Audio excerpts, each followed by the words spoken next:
Binubuli niyo raw si Secretary De Lima. Yan ang tanong na pabebe.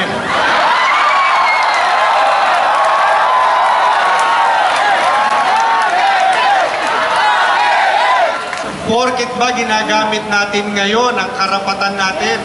Garantisado naman ang konstitusyon. Humingi naman tayo ng permiso, ibinigay naman sa atin. Pambubuli na po ba agad ito? Pagka Biblia na pinag-uusapan, batas ng Diyos, alin ang dapat mauna? Sa tao o sa Diyos? Kaya sinasabi natin, separation of church and state. Huwag nilang pakialaman ang reliyon natin. Huwag nilang sigilin yung kalayaan natin. Pwede ba